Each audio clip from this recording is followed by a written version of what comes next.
The driver shortage is dead. Long live the driver shortage.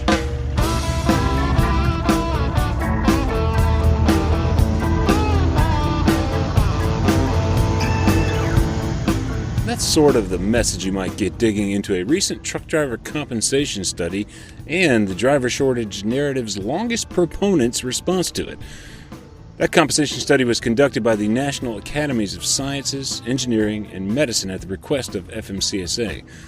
FMCSA itself was tasked with commissioning the study by Congress in the 2021 Infrastructure Investment and Jobs Act, the early Biden-era highway bill and infrastructure legislation.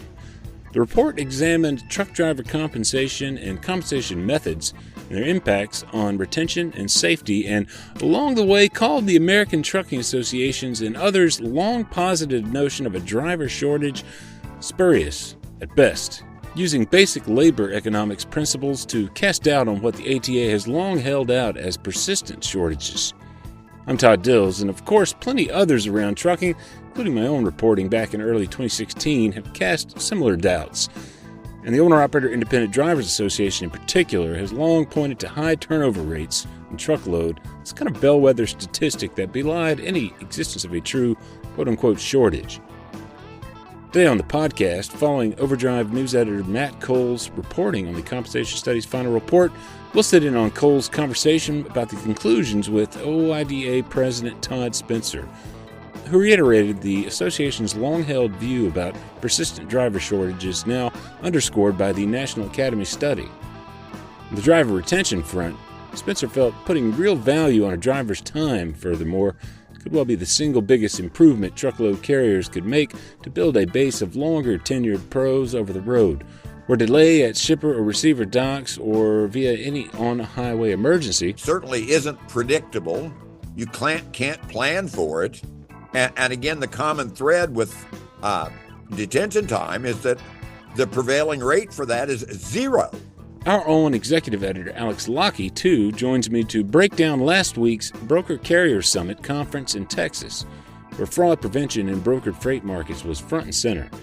Also, too, plenty subjects that played directly to carriers in attendance, offering insights into opportunities that just don't exist for brokers, as it were. Carriers, it was funny, had this lab on how to land direct freight, which is essentially how to cut out brokers out of your life. Of course, you could not have a panel on how brokers can cut out carriers, right? On the other side of a break, we'll dive in with Matt Cole and OOIDA President Todd Spencer, then with Lockie from the semi-annual Broker Carrier Summit, and a highlight moment with Anchor Reliable Transport's Brian Woodring. So keep tuned. Oh, the weather outside is frightful. Wait, what? It may not be now, but we all know what's coming, and it's not too soon to prepare your engine for colder weather. Get your fuel treatment regimen started now so when the big chill starts, you'll not only be protected against gelling, you'll also lubricate your fuel, prevent deposits, and remove water, all without adding any harmful solvents or alcohol. Visit houseproducts.com. That's HOWES, houseproducts.com. Here's Todd Spencer responding to a question from Matt Cole, whose voice you'll also hear here. A question about the National Academies' contention that claims of persistent driver shortages around trucking didn't square with basic supply and demand economics in the market for long-haul labor. Here we go.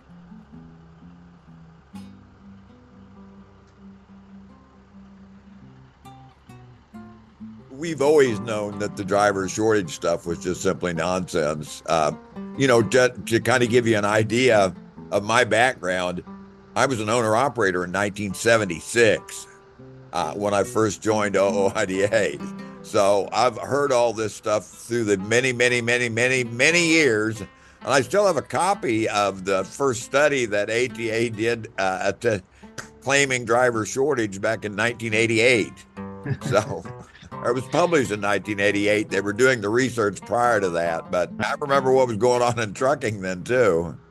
We've always known that was mythical. And we've always known that there is a connection between pay and how you're paid and driver turnover and people coming and leaving the industry. We repeatedly, are asked to address this issue of shortage, and we point to the fact that every year between 4 and 500,000 new CDLs are issued.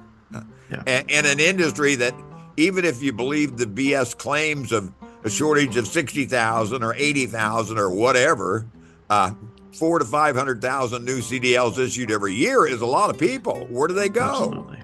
So, the meat of this study was looking at whether or not there's a correlation between driver pay or method of pay and highway safety.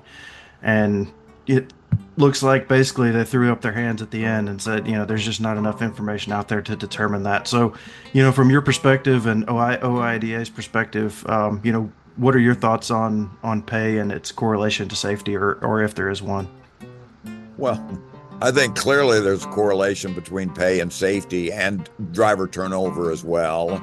And when you look at the data that ATA puts out about where the segment of trucking is, on the different segments of trucking and with pay and benefits and highway safety, what you see is that the LTL operations, you see private carriers, these folks have lower turnover, better safety, and better pay for their drivers. I mean, you see those things, Right? So and of course, intuitively there is a connection, and I suppose looking at the other, I'm not surprised, but it is kind of disheartening that the reason the data isn't available is because the people that have a vested economic interest in the topic won't provide it. So, and of course, pretty much the conclusion that the report lays out is that carriers have determined that paying enough, or paying either enough and in methods that basically would improve driver retention are more costly than continuously to recruit brand new people off the road. Yeah. And that to us, that's disheartening, but the reality is newer people, inexperienced people, are going to be more likely to crash. And so that means, in essence, what we're saying here is it's cheaper for bigger carriers to put new people out on the road, even though they're going to crash more, than it is to pay those folks well enough that they stick with the industry and get the needed experience and learn the professionalism that would improve highway safety. That's frustrating. It's frustrating for our members. The core of our membership are going to be truckers that have owned their own equipment, been in business for 20 years. They're the best drivers on the road as a group. Like I said, they basically were inconclusive on pay and how it impacts safety. But, just a few weeks ago, we had another study come out by the American Transportation Research Institute looking at detention. And they kind of saw the opposite, that, when it comes to detention, which obviously means missed pay opportunities because you can't make any miles. Drivers were driving faster, which obviously can impact safety as well. Sure. So, what do you think about that, on the detention front?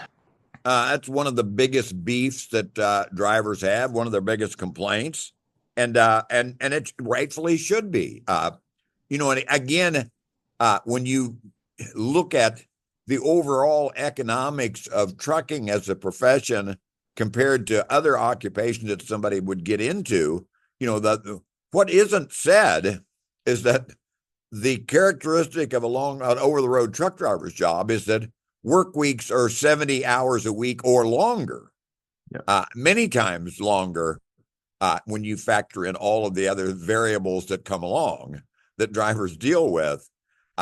And it's totally, a lot of it certainly isn't predictable. You can't plan for it. And again, the common thread with detention time is that the prevailing rate for that is 0. Another big frustration for us is truck drivers as an occupation are exempt from the overtime provisions of the Fair Labor Standards Act.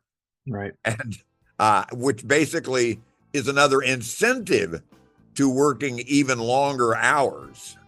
So, and the rationale for that exemption, there isn't one other than it works in the carrier's interest. It would work as an incentive for them to start putting a real value on a driver's time. Right now, they don't have to. Right. And the difference between where detention is on the driver's side versus where it is on the carrier side is pretty stark. I mean, it doesn't even appear on the carrier side. In the American Transportation Research Institute's very recently released Top 10 Industry Issues annual report, the detention issue sits at number 9 in importance when ranked among survey respondents' inputs overall. However, when carrier respondents and driver and owner-operator respondents to ETRI's top issue survey are analyzed as independent groups, owner-ops and drivers rank the issue number 3, close to the very top. As Spencer suggested there, for the carrier-only group of respondents, detention isn't even part of the top 10. Cole then asked again about the National Academy study's invocation of the long-standing driver shortage narrative, whether Spencer had further comment on it given such a high profile, I suppose, debunking, for lack of a better word. What the National Academies noted about the driver shortage narrative was quite similar to what organizations like OOIDA and plenty among owner-operators have been saying for years. Spencer turned back to many truckload carriers' operating models, as referenced in the compensation studies report. It's cheaper to recruit than it is to retain. And, as long as that's the prevailing sentiment, we're going to pay a price in highway safety.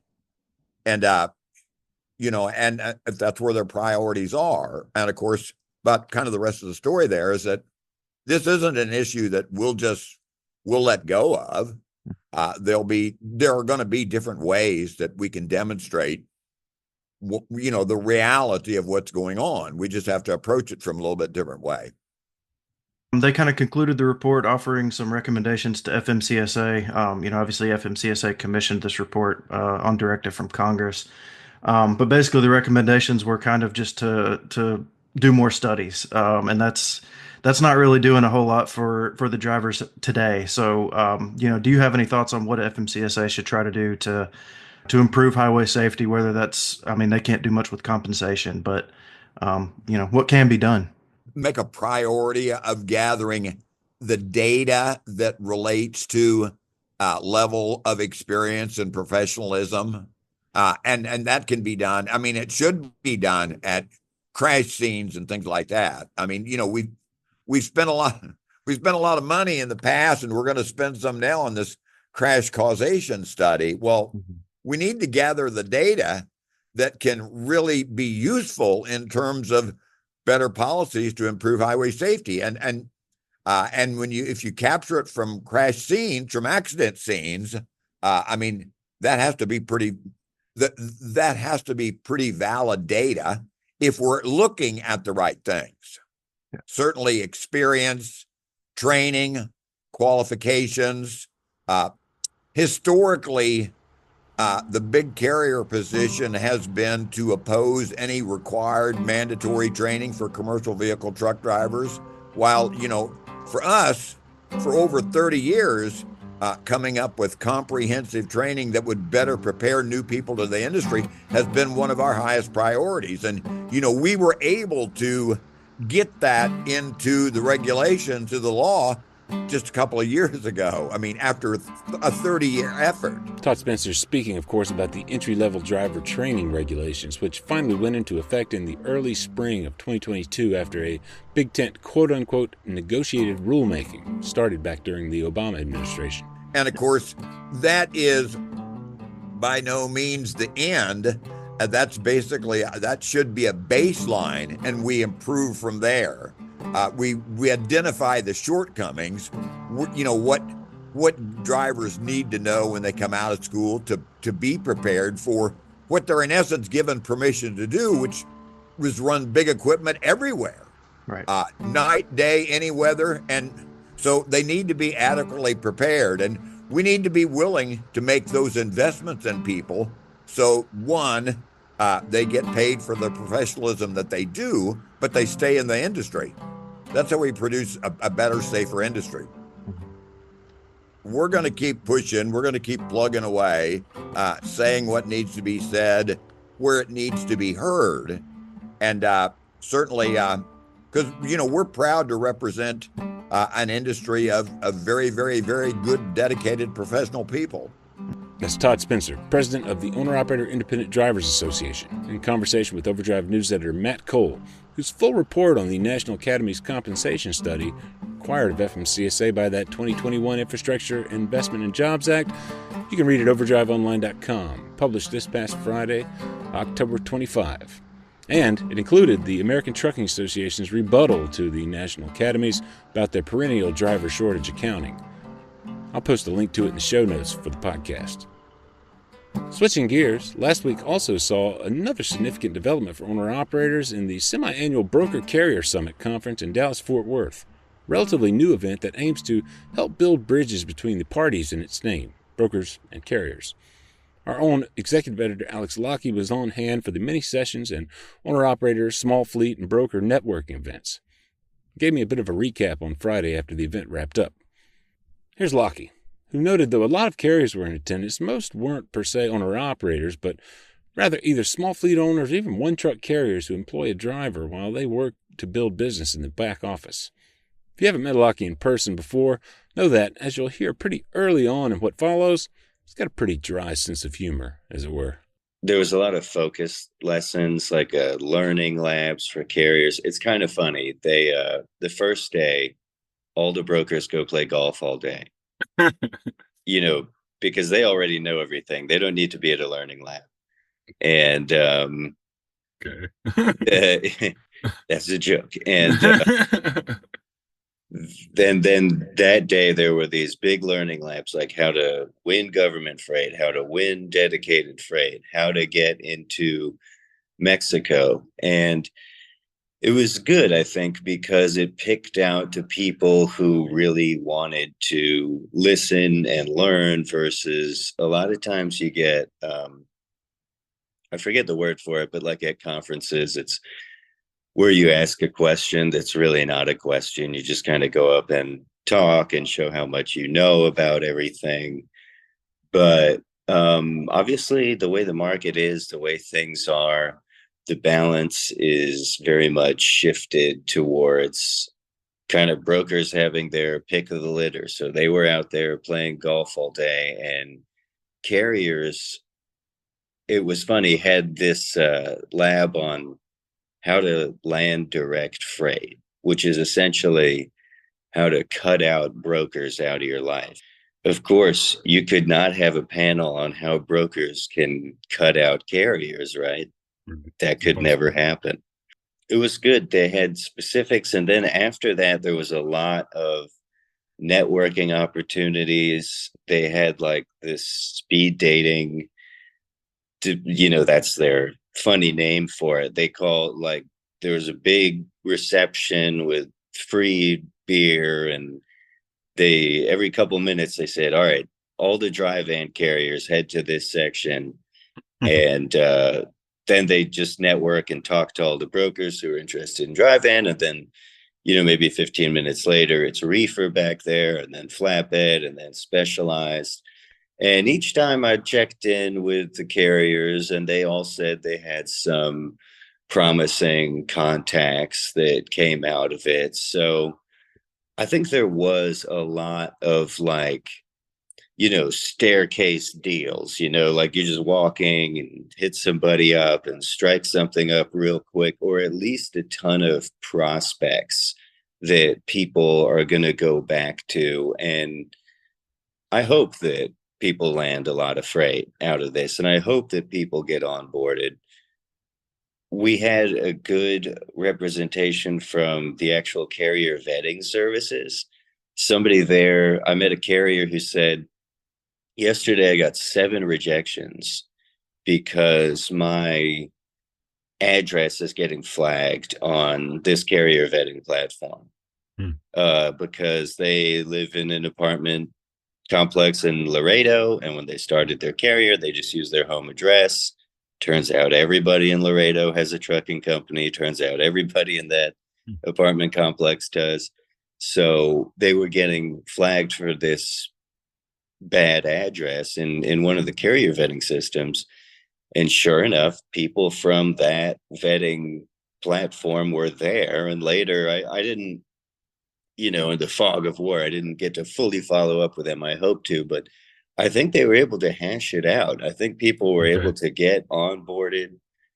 If you remember Ilya Denisenko, who spoke at our webinar, who's a BCS devotee. Broker Carrier Summit devotee, that is, and regular listeners may well recall our version of that online seminar Alex is mentioning there from a few weeks back here on the podcast, where owner-operator Denisenko spoke to the value he got as a new carrier with less than a year with authority by attending the early year edition of the Broker Carrier Summit. I'll drop a link to it in the show notes in case you missed it. Ilya Denisenko, as Alex Lockie notes, was saying that he got around a lot of those broker firewalls just by meeting them in person. And there was a lot of that. A lot of the benefit of it was just bringing people together. This little clip we're going to hear from a carrier came from a roundtable where that was a big part of the discussion. Tell me about that roundtable, because I'm not sure which session that was in particular, and who led it, who participated in it, that kind of thing, and just kind of set us up for what we're going to hear, because I think we wanted to highlight this particular comment. Just it kind of came near the end of a talk, and maybe it was in response to a question that was, I think, directed at all the panelists about what one thing brokers and carriers can do better. And if I'm not mistaken, there were brokers and carriers on this one panel, right? Yes, that's right. So that was the fraud prevention panel hosted, sponsored by Highway. I think there was a Highway person on the panel there. There were a few brokers and one carrier, as far as I know, and that was the speaker who gave the speech, Woodring. Brian Woodring, Anchor Reliable Transport, that is. He was on fire, basically. I mean, the brokers are smart guys. They're very slick. They have a lot to say. But what he said there kind of, I thought, finally broke through and transcended. And a lot of, when you meet people, it's a lot of small talk, getting to know you, pleasantries, kind of basic stuff that you already knew. And towards the end of this panel, I thought he really broke through and kind of delivered on the humanity of it all. So there's two sides to every coin, right? So you get the broker side and you get the carrier side.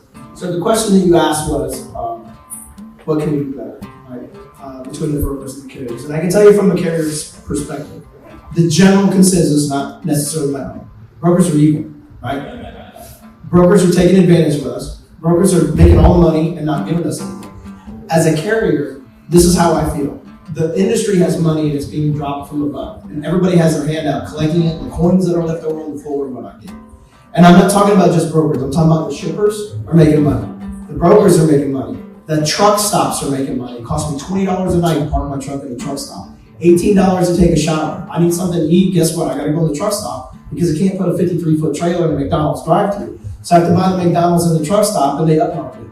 It's $2 or $3 more for a meal inside of the truck stop because, hey, it's a truck stop, you can park here, right? Oh, I had to pay it once. So it's costing me $55, $60 a day to do my job. Could any of you imagine if you went to your office and they charged you $20 to park, you went and sat at your desk and they charged you $18 to use that computer in their bins, and then they said, you know what, you can't go out to eat and you can't bring food in, you got to buy our food, and by the way, it's costing you more, right? So everybody has got their hand out to a truck driver and making money off of us.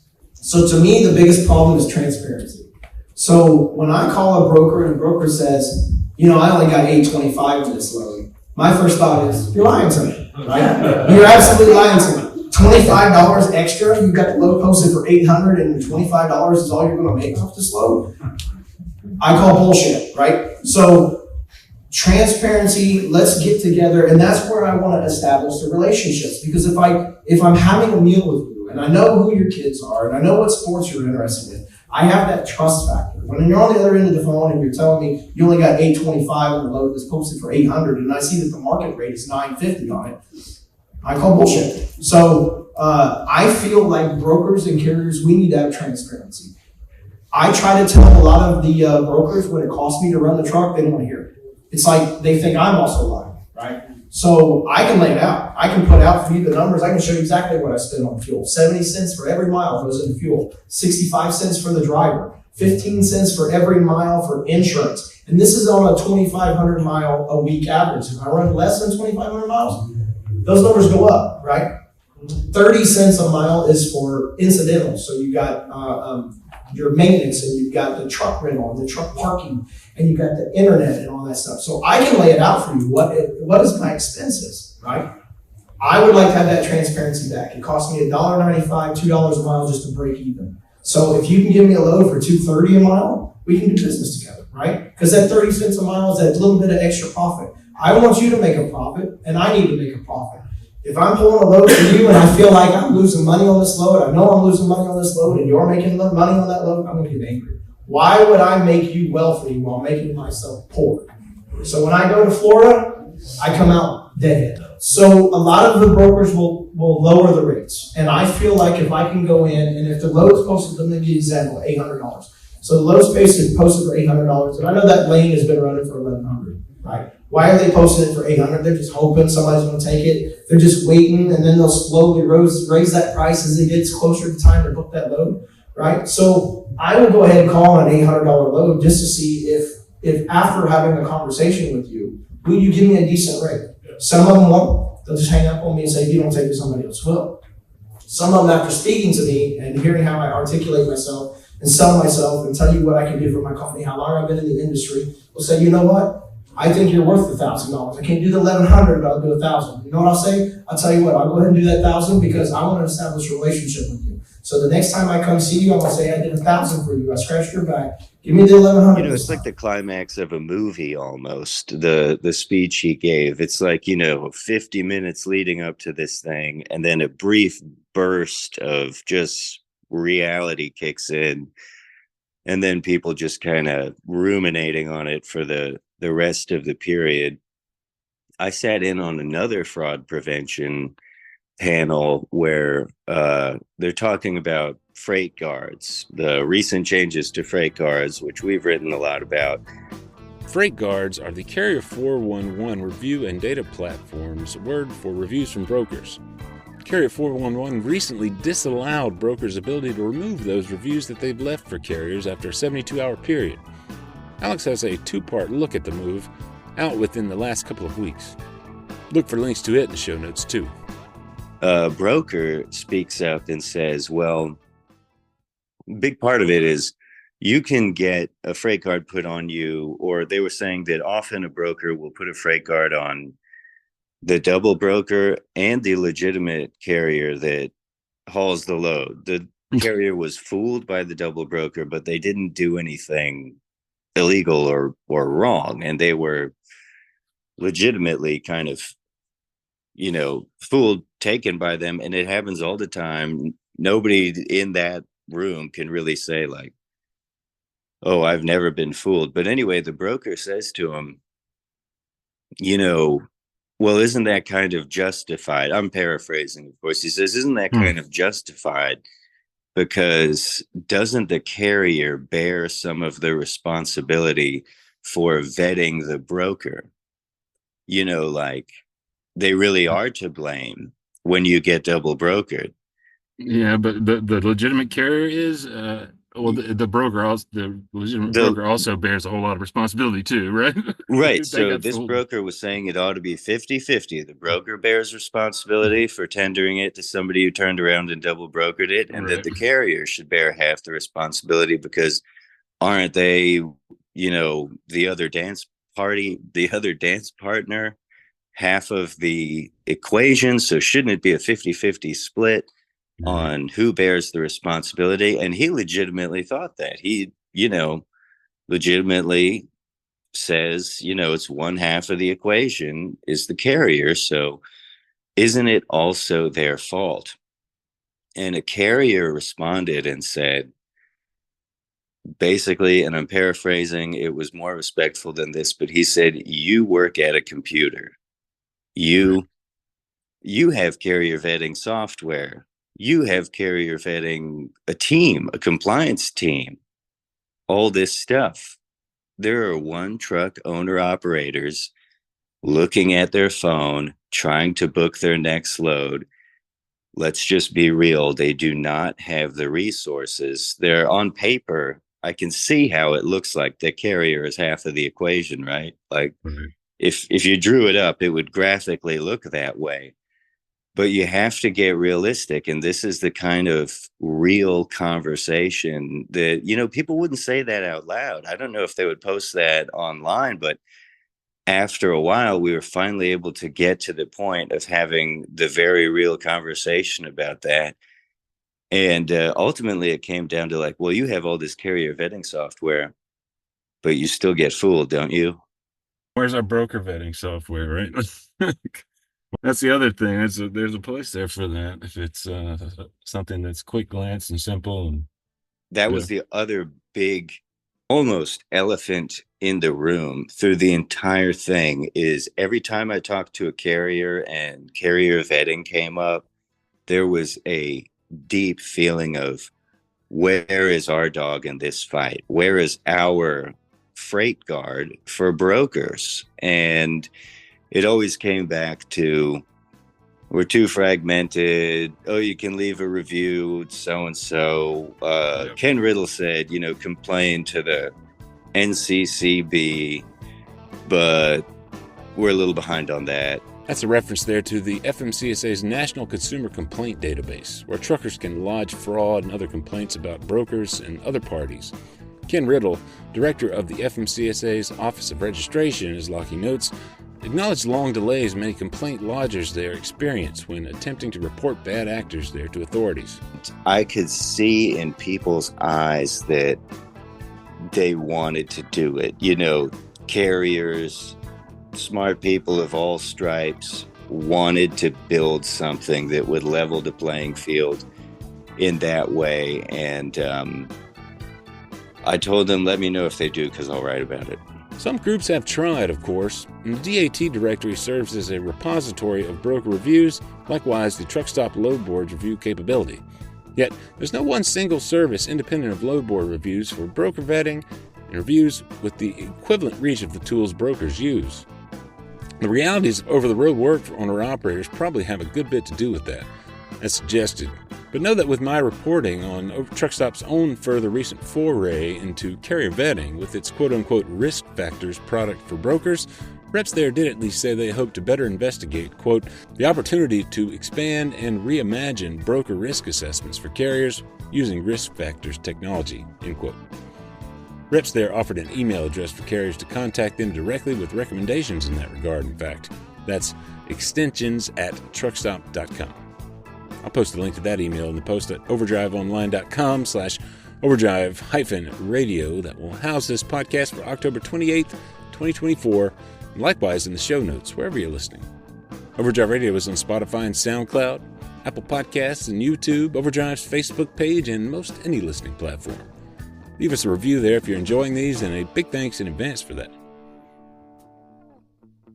Overdrive Radio is a production of Overdrive, the voice of the American trucker. It's edited and produced by me, Todd Dills, with the acoustic guitar and other support of trucker-songwriter Long Haul Paul Marhofer.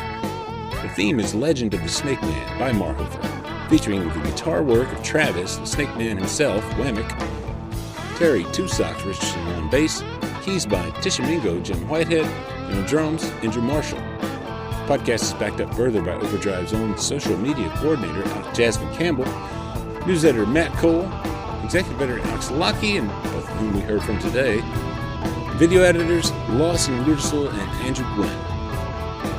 See you next time.